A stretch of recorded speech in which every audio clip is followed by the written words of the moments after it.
Saudara-saudara yang saya kasih dalam Tuhan Yesus Kristus, pada saat ini dunia sedang menghadapi masalah besar, yaitu mengenai peperangan yang sedang terjadi dan belum berakhir antara Ukraina dan Rusia, dan lagi antara Hamas dan Israel. Dan hari ini, yang kemarin kita mendengar berita yang sangat viral sekarang, di mana Israel menghancurkan kantor pusat Hizbullah di Beirut, ibu kota Lebanon. Dan pemimpinnya Hasan Nasrallah. Menurut intelijen, menurut Departemen Pertahanan Israel, dia juga telah di-eliminated, telah dihancurkan. Nah, saudara-saudaraku, Lebanon menjadi isu besar. Dan kemarin, Presiden terpilih kita, Bapak Prabowo, mengatakan, kita sedang mendekati perang nuklir, dan bisa jadi adalah perang dunia yang ketiga. Apakah itu bisa kita yakini? Bisa jadi terjadi perang. Kenapa? Karena sebelum kedatangan Tuhan Yesus yang kedua kali, di dalam Matius pasal 24, Yesus sudah memberikan kepada murid-muridnya tanda kedatangan Yesus harus didahului banyak hal. Penyesatan dulu terjadi. Penyesatan itu terjadi di tengah-tengah orang Kristen, di tengah-tengah gereja. Dan ini sedang terjadi dan berlangsung di dalam gereja. Banyak orang Kristen tidak menyadarinya.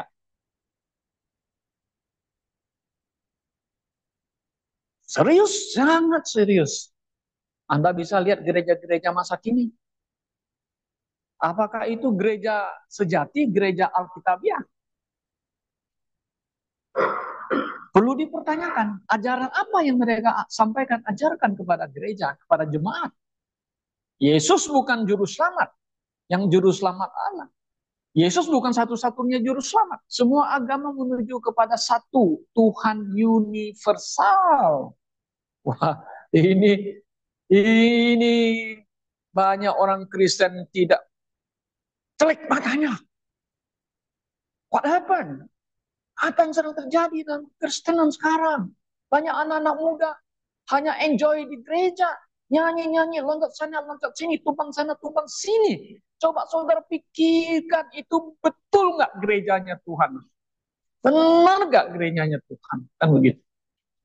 Dan kemudian ada namanya tanda perang. Bangsa bangkit melawan bangsa, perang sana, perang sini. Ya terjadi perang. Kenapa Israel menyerang Lebanon? Itu ada alasan. Perdana Menteri Benjamin Netanyahu berpidato di PBB kemarin, banyak orang menuduh Israel yang salah. Israel salah, kami sudah sabar. Roket dikirim terus dari Gaza, dikirim terus dari Lebanon. Kami belum balas. Dan sudah waktunya kami tidak bisa diam. Rakyat kami sudah ada yang mati. Dan kemarin pusatnya Hizbullah dihancurkan. Nah, pagi ini saya ingin mengangkat topiknya. Karena ini berita hangat tentang Lebanon. Nah, pertanyaan saya di sini, benarkah Yesus pernah pergi ke Lebanon? Nah, mungkin Anda belum pernah dengar khotbah ini di gereja, kan? Belum pernah dengar ya? Betulkah atau benarkah Yesus pernah pergi ke Lebanon? Kan begitu. Nah, saudara, yang saya kasih dalam Tuhan Yesus Kristus, di dalam Alkitab banyak kali menyebut tentang Lebanon. Menyebut kotanya Tirus. Dan menyebut kotanya Sidon. Itu ada dua kota yang sangat terkenal. Tirus dan Sidon. Tirus agak selatan, Sidon agak di utara sedikit. Disebut Lebanon negaranya. Nah, kalau saudara membaca itu, ada di Alkitab disebut itu tentang Lebanon. Oke. Nah, Nabi Amos di kitabnya juga menyebut tentang Gaza akan dihukum, itu Filistin. Tentang Tirus dan Sidon, Lebanon akan dihukum. Kemudian tentang Damaskus, Syria juga dihukum. Nah, mereka yang buat kejahatan terhadap Israel akan dihukum. Nah, mereka ini sampai hari ini, mereka adalah musuhnya Israel. Mau mencelakakan Israel, di mana Hamas, Hizbullah, partai-partai yang ada di sana, ya didukung oleh Iran. Tujuannya apa? Mau menghapus Israel dalam peta dunia. Tujuan mereka itu mau hapus Israel dari peta dunia gitu loh, saudara. Dari tahun ke tahun mereka perang. Tapi kalah melulu. Selalu kalah perang gitu loh. Yaman juga ikut-ikutan. Kenapa? Didukung oleh Iran kan. Alat-alat teknologi perangnya semua supply dari Iran. Nah, Iran pernah tembak roketnya kan sampai menuju ke wilayahnya Israel. Tapi tidak ada korban jiwa. Akhirnya Israel balas kirim roket menghancurkan fasilitas mereka di Iran. Mereka juga kaget. Saudara-saudaraku yang saya kasih dalam Tuhan Yesus Kristus. Nah, kalau kita lihat di dalam Alkitab, saudara, sejarahnya ini mengenai Tirus dan Sidon ini ada hubungannya baik dengan Israel sebenarnya. Nah, di zamannya Raja Daud, ya, dia punya kawan rajanya Tirus, ya, sangat jelas namanya Hiram, ya, itu rajanya Lebanon, menjadi kawan baiknya Raja Daud. Mereka nggak pernah namanya perang satu dengan yang lain. Kenapa? Karena yang di sebelah utara itu ada suku-suku Israel yang tinggal di sana, suku Aser dekat perbatasannya Lebanon sana, kemudian juga Naftali juga ada yang di utara yang tinggal di daerah perbatasan Lebanon dengan Gunung Hermon yang terkenal, dengan perbatasannya Syria. Saya sudah pergi ke Israel, kita pergi ke Gunung Hermon, sampai ke puncak. Gunung Hermon adalah gunung yang tertinggi di Timur Tengah dan dimiliki oleh orang Israel. Nah, itu mau diambil oleh orang Syria. Oh, Israel nggak bisa. Kenapa? Karena sumber air itu dari Gunung Hermon mengalir ke Sungai Yordan masuk ke Danau Galilea. Itu sumber air. Kalau musim salju itu putih, gunung-gunungnya putih seperti salju. Penuh salju gitu saudara-saudara. Nah, itu ada suku-suku Israel tinggal di sana, Naftali, suku Dan, juga suku Aser yang ada di Lebanon sebagainya.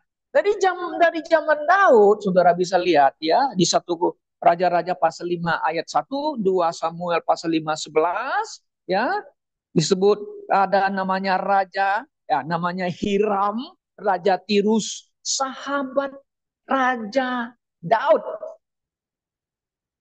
Good friends, tetangga yang baik. Sesuai dengan Alkitab begitu. Ya kan? Nah, pada zaman Raja Salomo menggantikan Daud jadi raja, dia menjadi raja yang paling bijak dan dia membangun bait suci Allah. Salomo minta kepada Raja Hiram, Anda adalah teman baik ayah saya. Saya mau bangun bait suci Allah di Jerusalem. Boleh nggak kamu mensuplai kayu kayu dari Lebanon? Sanobar namanya ya, kayu yang sangat terkenal itu kayu itu, karena banyak tumbuh di pegunungan di Lebanon perbatasan dengan Israel. Tentu Hiram bilang, saya akan mensuplai apa yang engkau mau, karena dia baik sama bapaknya, ayahnya gitu, untuk membangun bait suci. Nah, pengganti untuk membayar kayu sanobar itu, Raja Solomon membayar dengan minyak zaitun dan gandum. Nah, dulu kan tukar barter ya. Belum ada karansinya uang dolar, pakai dinar. Kalau di Timur Tengah selalu ada dinar, uang dinar, apa uang euro. Nah, pakai barter gitu loh. Happy. Oh, banyak kayu disuplai. Anda bisa bayangkan ya. Itu dari Lebanon kayu itu dialirkan ke laut. Nah, ke laut. Dari laut turun ke selatan, ke selatan, ke selatan, sampai mau dekat di daerah namanya daerah Yudea. Nah, di sana dari laut diangkat bawa pergi ke kota Jerusalem. Nah, kota Jerusalem itu di, di pegunungan di atasnya. Bayangkan dari laut ditarik-tarik dari apa? Kemungkinan tarik pakai kuda ya. Bawa sampai ke gunung. Itu Jerusalem itu selalu di atas gunung. Kota Sion gitu. Oh memang saya sudah pergi deh memang. Gunung di atas di kotanya itu loh. Bayangkan. Nah, saudaraku, jadi dari Alkitab kita bisa lihat latar belakang mengenai tentang Lebanon adalah tetangga yang baik, yang tidak pernah ada perang sama sekali dengan orang Israel. Nah, kalau kita lihat di dalam Alkitab yang baru kita baca tadi, Yesus ya, dia datang kepada umat Israel. Ya, dia pergi mengajar, dia teach and preach dan memberitakan kabar baik tentang kerajaan Allah sudah dekat kepada orang-orang Yahudi di Jerusalem, di sekitar Yudea. Jerusalem Yudea itu ada sebagian dari selatan itu. Yesus pergi ke sana dari kampung ke kampung, dia menyembuhkan orang dan dia menyembuhkan orang-orang yang sakit, yang bangkitkan orang mati dan sebagainya. Sebagainya ya. Dia pergi memberitakan kabar baik dan teach and preach ya, kepada orang Yahudi. Nah, satu kali ya, ada orang-orang Yahudi dari Jerusalem pergi cari Yesus. Nah, Yesus kemungkinan Yesus ada di Galilea dan mencari. Dia tanya, Yesus, kenapa murid-muridmu makan tidak cuci tangan? Dia bilang, kenapa tidak mentaati hukum-hukum Taurat atau tradisi-tradisi nenek moyang? Yesus balik, kenapa kamu mentaati hukum Taurat, mentaati tradisi-tradisimu, melanggar hukum Tuhan? Lu harus hormat orang tuamu, kamu harus memberi makan orang tuamu, tetapi kamu melanggar hukum Tuhan dan mentaati tradisi manusia. Kamu ini memuji Tuhan dengan mulutmu, you menyembah Tuhan katanya, tetapi hatimu jauh dari percuma. Kamu menyembah Elohim, menyembah Yehovah. Kenapa? Karena kamu menjalankan doktrin ajaran manusia. Nah, saudara bisa baca di dalam pasal Matius pasal 15 tadi. Sebelum kita masuk ke dalam masuk Yesus pergi ke Tirus dan Sidon atau Lebanon. Nah, setelah mereka tuh berdebat sama Yesus, Yesus tinggalkan mereka. Yesus dan murid-muridnya pergi ke Tirus. Nah, mari kita lihat di pasal yang ke-15, ayat yang ke-21. Lalu Yesus pergi. Nah, kan? Dari situ dan menyingkir ke daerah Tirus dan Sidon. Saudara bisa lihat peta Alkitab di belakang Alkitab. Pasti saudara akan lihat ada namanya Tirus dan Sidon, betul nggak? Ya, nah, di sini ada Alkitab itu. Nah, ada Tirus dan Sidon di atas itu, di atas Galilea itu kan. Nah, Tirus, Sidon, terus ada Beirut. Beirut itu ibu kotanya Lebanon. Ada lihat ya petanya ya, betul kan? Nah, jadi yang paling dekat perbatasan itu adalah Tirus dan Sidon, gitu loh. Di sini ada namanya Genting Highland, Hermon di situ ya. Nah, di situ daerahnya. Nah, Yesus pergi ke situ. Coba bayangkan Yesus jalan kaki lu ke sana lu. Jauh. Ya, mungkin bisa 100 kilo dan sebagainya. Yesus pertama kali pergi ke daerah Tirus dan Sidon setelah dia melayani umat Israel. Dia mengajar orang Yahudi. Dia menyingkir ke daerah, ke negara lain. Ke Lebanon. Nah, jadi kalau ada orang tanya, benar nggak Yesus pernah pergi ke Lebanon? Yang ada sekarang Lebanon? Yes, kita bilang. Sesuai dengan Alkitab. Yesus pergi ke sana bersama-sama dengan muridnya. Sekarang pertanyaan kita, tujuan Yesus pergi ke sana untuk apa? Jalan-jalan? Bukan. Dia pergi mencari domba yang hilang. Orang Israel. Kenapa? Karena orang Israel itu zaman Yesus itu sudah terpencar hidupnya. Jadi suku yang tinggal sini itu nggak ada di situ lagi, udah terpencar kemana-mana gitu loh, karena dihukum oleh Tuhan kan, mereka hidupnya terpencar ke seluruh penjuru dunia, ke utara, ke selatan, ke timur, ke barat. Suku-suku ini dia sudah hidupnya bergaul atau mingle, bercampur dengan bangsa-bangsa lain gitu loh. Nah, tentu ada misi khusus, misi ilahi yang Yesus mau lakukan di Lebanon. Dia pergi ke sana. Dia memberitakan kabar baik. Dia mengajar di jalan bersama dengan murid-muridnya.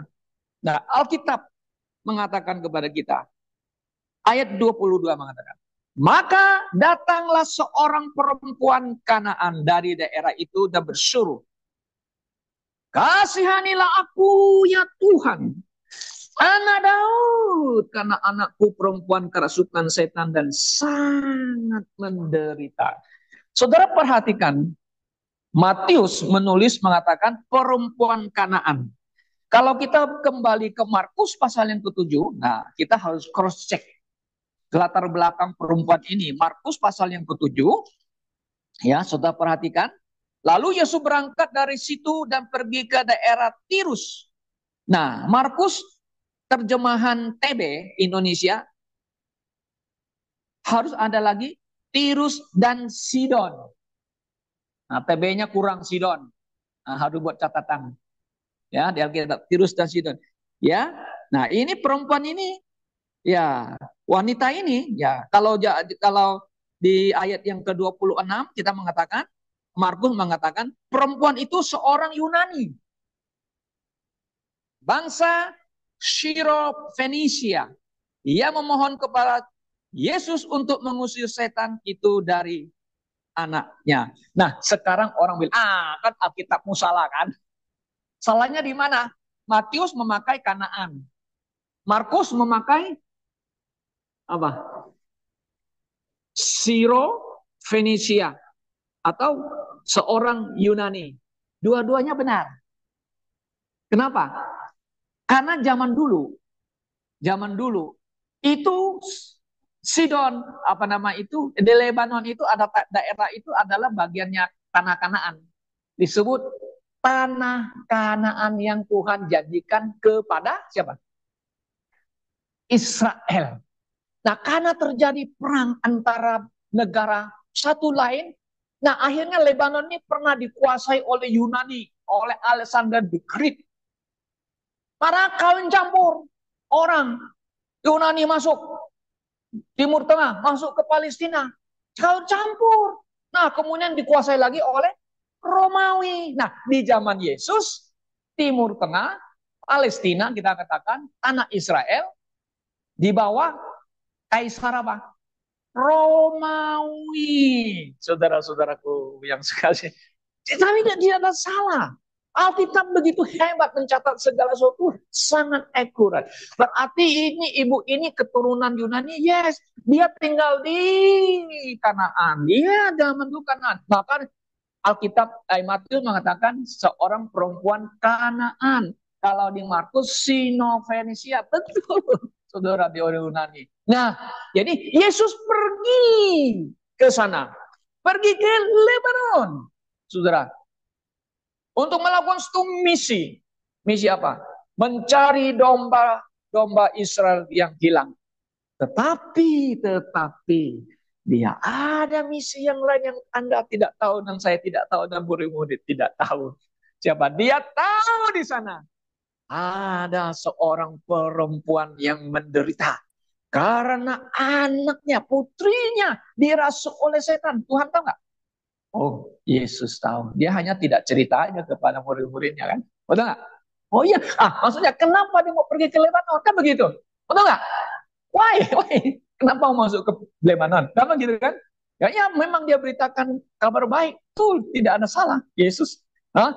Dia sambil dia bercari tempat ke tempat bersama Yesus memberitakan kabar baik kepada orang.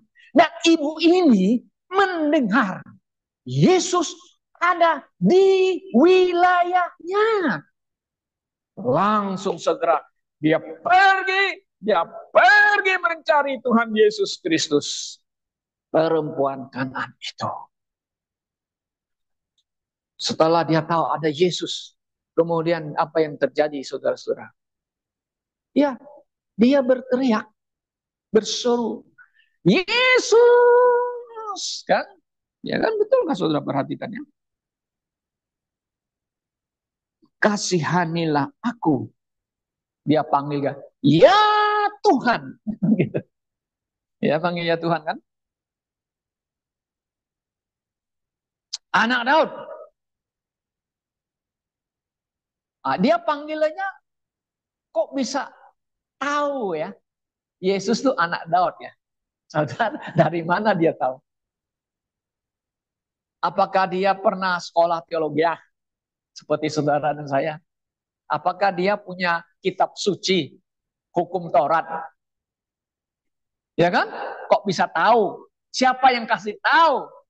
Nah, makanya tadi kita sudah lihat latar belakangnya Lebanon Tirus ini. Pada zamannya Raja Daud, orang Lebanon sudah kenal dengan Raja Daud, kenal dengan Raja Solomon, raja yang paling bijak di atas bumi ini, kenal mereka.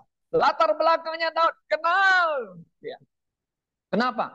Pasti ibu ini dipengaruhi oleh Judaisme, orang-orang Yahudi, bahwa Yesus, Mesias, akan datang dari keluarga Daud. Kalau saudara membaca di Yesaya pasal 9, saudara akan ketemu. Dan pasal 11 juga disebut keturunan Daud. Dari ayahnya Daud itu Isai. Itu Mesias akan datang dari sana. Dari keluarga Daud. Jadi bisa kita simpulkan ibu ini dipengaruhi oleh Yudaisme. Ya, pasti dia dengar cerita orang-orang Yahudi bahwa Mesias akan datang. Mesias akan datang dan sebagainya. Ini yang sudah datang. Yesus ini yang sudah datang. Maka dia panggil anak Daud. Kasihanilah aku.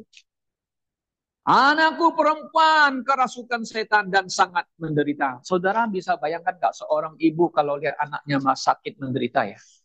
Atau melihat anaknya susah aja hatinya sakit. Gimana bisa menolong anaknya? Berusaha dengan upaya bagaimanapun. Tapi tidak disebut bapaknya kemana ya? Ayahnya kemana? Ada tolong nggak atau mencari apa sesuatu nggak? Nggak dicatat dalam sejarah. Tetapi sebagai ibu mau buat apa saja, mau ke banyak demi anaknya. Makanya saudaraku, Alkitab mengatakan, mengajar hukum Taurat mengajarkan kita harus menghormati, menghargai orang tua kita. Orang tua kita. Ibu paling dekat dengan anaknya kan? Ya paling, itu enggak? Ya, nah, memang ada ibu yang jahat juga. Ada yang kemarin itu di koran itu ada bunuh anaknya 4 atau berapa ya? Ibu bunuh anaknya loh, gila. Stres ya.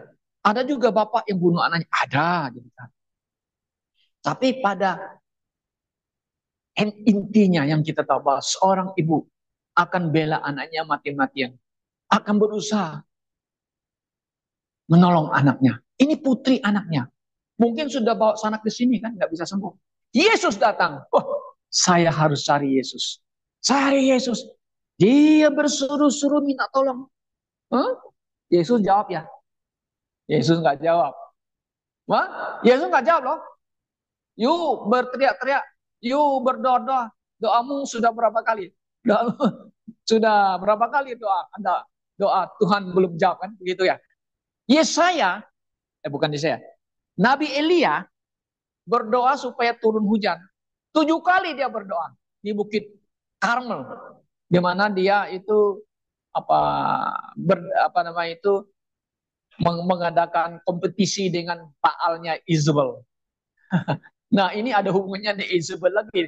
Isabel itu, saudara-saudara, adalah istrinya Raja Ahab. Kalau saudara masih ingat ceritanya di satu Raja-Raja pasal yang ke-18. Ya, istri Ahab, istrinya adalah putri rajanya Lebanon. Dia menyesatkan orang Israel, kerajaan yang sebelah utara itu, membawa mereka menyembah kepada Baal. Dicatat di Alkitab, Raja Ahab sebenarnya raja yang paling jahat.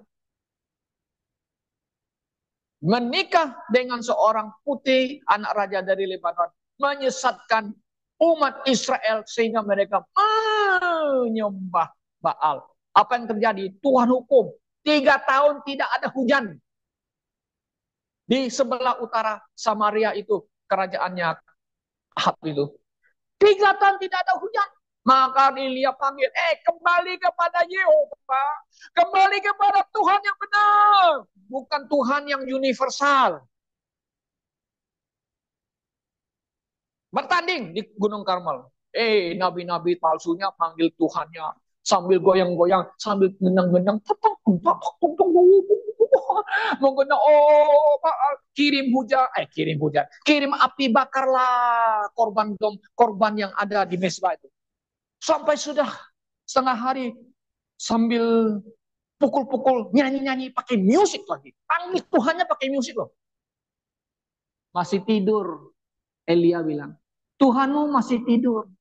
Tuhanmu lagi pergi ke pasar belanja. Panggil yang keras dong. Panggil yang keras. Sampai mereka panggil sudah keras, menyakiti diri sambil goyang. Menyakiti dirinya. Saudara lihat, makanya kalau biasanya ya orang yang menyembah Tuhan yang lain, ya Baal yang lain, selalu pakai musik. Musik yang gimana bunyinya, bunyinya drumnya kencang. Wah. Nah, sekarang kita lihat banyak gereja juga pakai begitu, musik yang kencang. Wah, saudara, itu adopsi dari dunia, musik dunia masuk ke dalam gereja. Kita lihat. Akhirnya apa terjadi? Tuhannya, Baalnya tidak menjawab. Elia yang bersuruh. Yehova, Sang Tia, bahasa Mandarin bilang. Allah yang hidup, Abraham, Ishak dan Yakub, kirim api. Langsung api turun, bakar korban itu. Mereka, wah ini baru Tuhan yang benar. Yes, kembali Ahab, kembali kepada Yehova, kembali kepada Tuhan.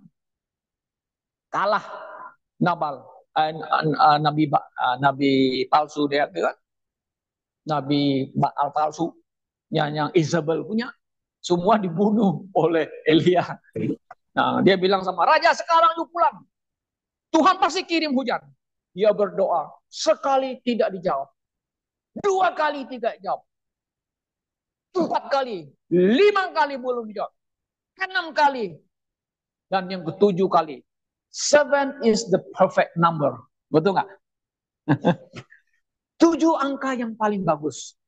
Dia berdoa.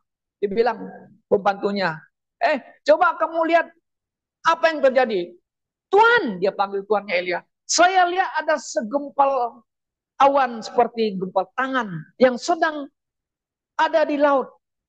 Terbang katanya. Betul. Makin besar, makin besar, makin besar, makin besar, makin besar. Dan turun hujan. 3 tahun tidak ada hujan karena hukumannya. Itu Isabel. Orang Lebanon. Saudaraku, sekarang kita lihat ada seorang ibu yang datang mencari Yesus dari Lebanon. Dia mencari pertolongan kepada Yesus. Yesus tidak menjawabnya pertama. Dia tidak jawab. Dia bersuruh-suruh, dia tidak jawab. Tuhan, kok nggak jawab? Aku kan anakmu Tuhan.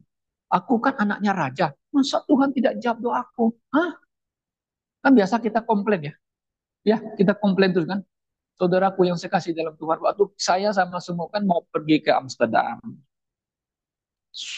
Tanggal 13 Agustus kita ajukan visa. Sudah 2 minggu, kok nggak ada berita? Dulu kita minta, sudah 2 minggu ada berita. Saya telepon. Ini hati saya, tadi kok nggak ada berita ini, kita harus berangkat. Pak, ini ramai ini orang minta visa ke Eropa. Bapak sabar ya. Tolong dong, ini kan tanggal sekian-sekian saya berangkat. Ya, sudah 1 minggu, 2 minggu, kemudian sudah mau 3 minggu, sudah 1 bulan. Saya telepon lagi yang kedua kali. Saya sudah agak sedikit nggak tenang. Tuhan, kok doa ini belum jawab ya? Tuhan, dapat visa nggak ini? Ini sudah dekat ini tiketnya, ya. Terus saya bilang sama istri, begini ya, supaya kita tidak stres seperti yang dulu stres itu karena COVID itu ya. Kalau tidak dikasih, nggak apa-apa. Kalau dikasih pun apa? Kita tenang saja. Oke, kita berdua sepakat. Oke, kalau dikasih puji Tuhan, nggak kasih puji Tuhan. Jangan stres. Nah, jangan. Kalau belum dijawab doanya, belum stres. Oke. Minggu yang lalu saya telepon lagi, tidak ada kabar lagi. Waduh. Jadi ini agak sedikit hati ini.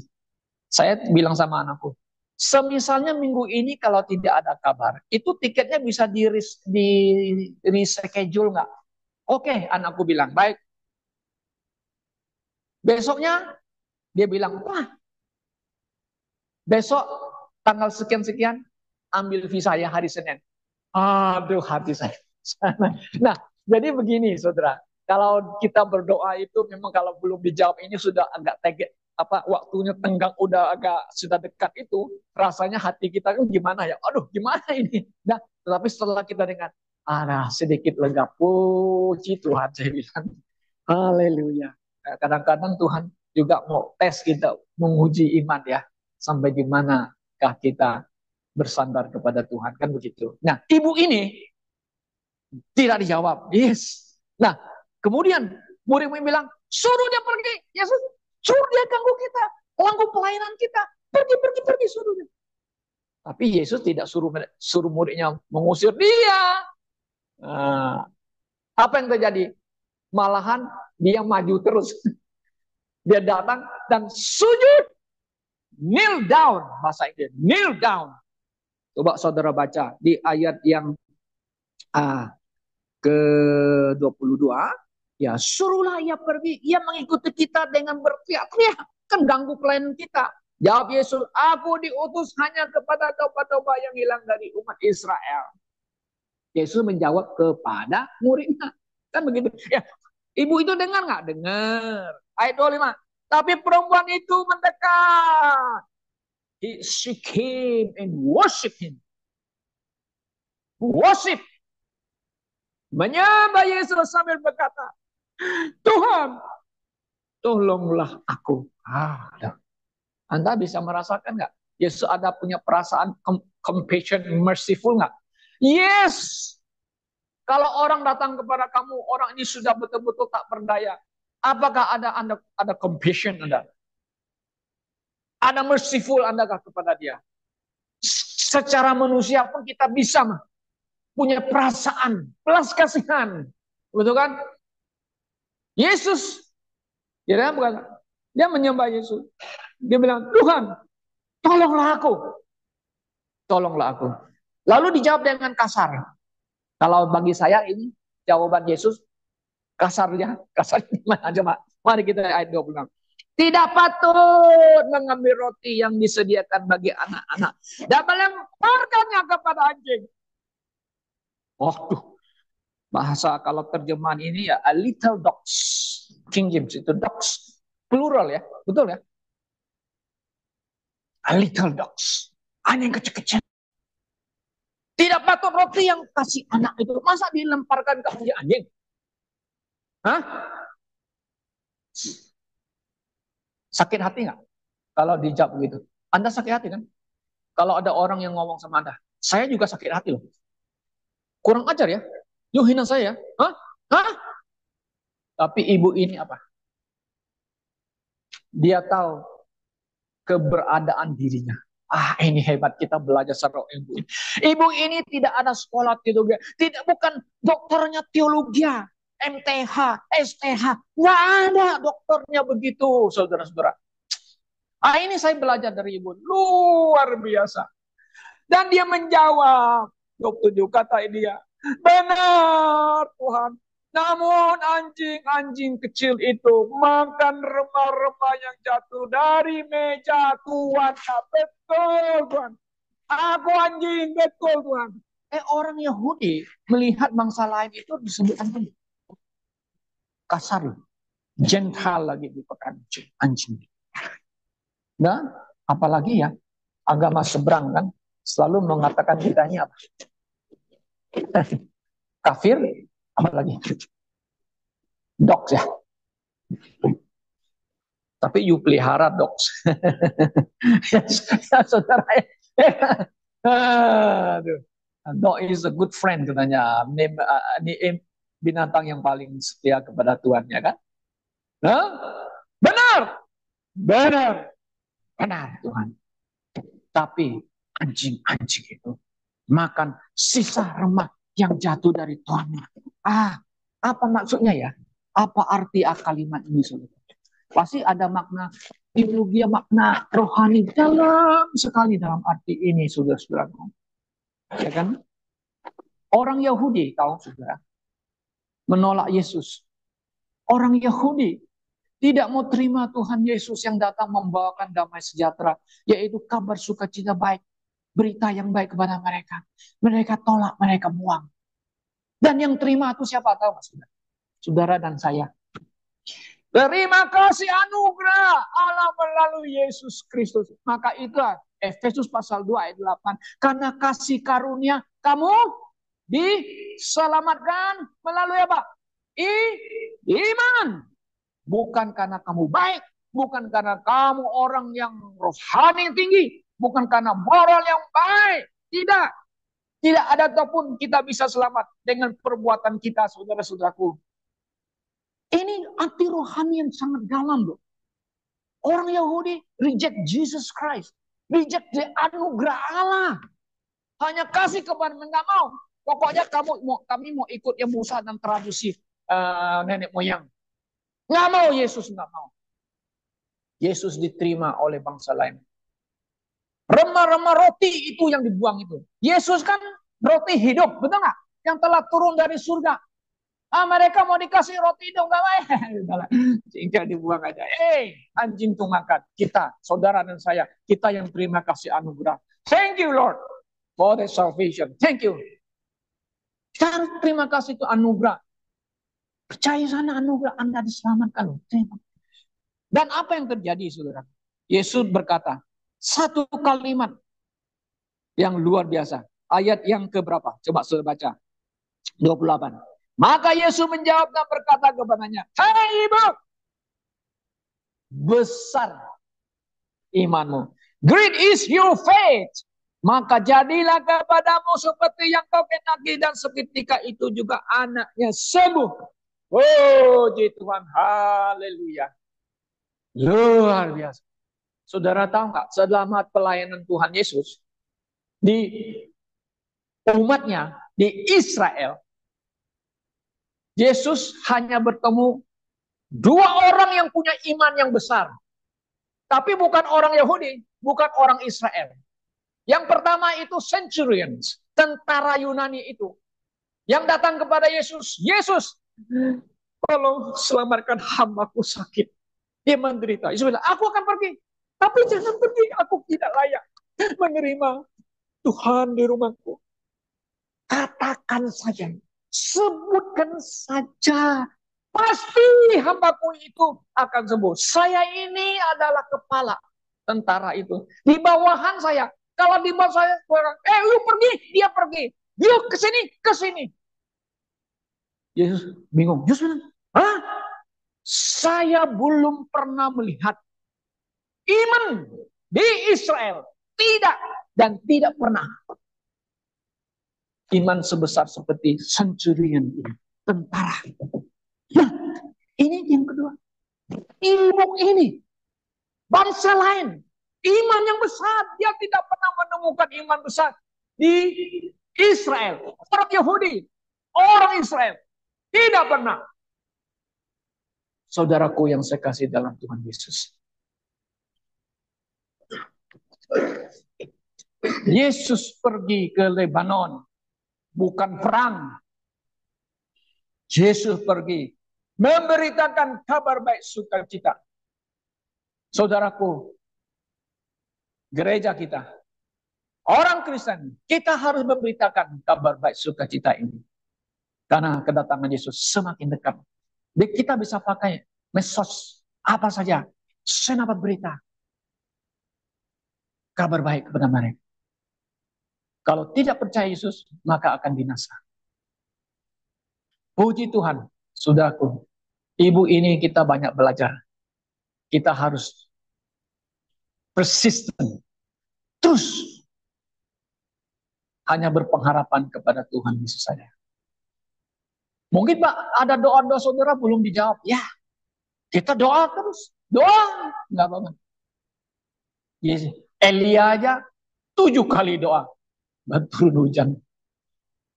Kita diberikan akses masuk ke hadirat Tuhan. Bisa berdoa kepada Tuhan. Doa itu adalah akses yang Tuhan berikan kepada kita. Kapan saja kita bisa berdoa. Dimanapun kita bisa berdoa kepada Tuhan. Hebat gak? Kita anak-anak Allah. Anak-anak Tuhan. Tuhan biasa. Saudara yang saya kasih dalam Tuhan Yesus. Yesus memuji imannya. Di akhir zaman ini. Apakah Yesus nanti datang?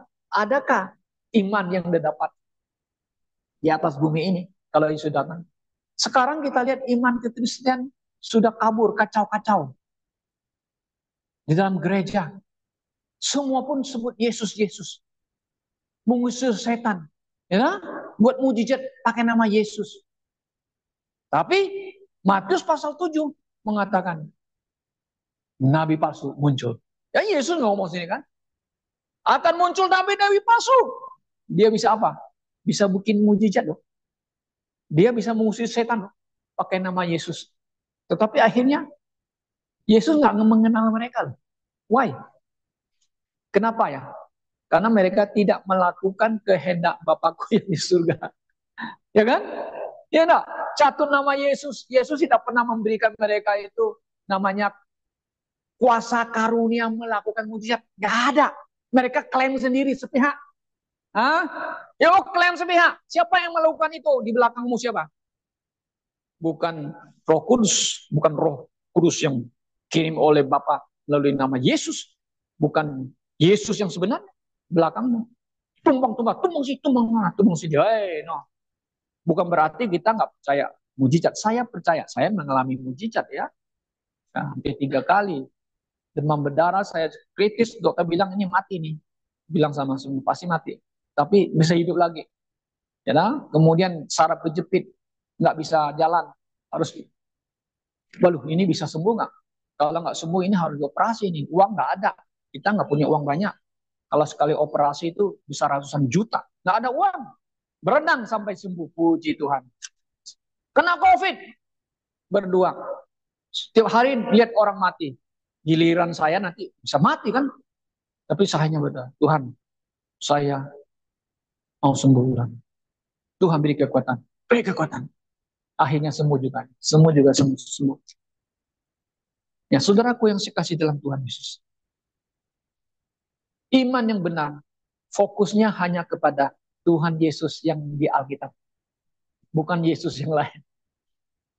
Iman kita yang benar berdasarkan hanya kepada fondasi adalah Alkitab, ajarannya, imannya, fondasi Alkitab, bukan tradisi gereja, bukan opini manusia, bukan filsafat teologi manusia.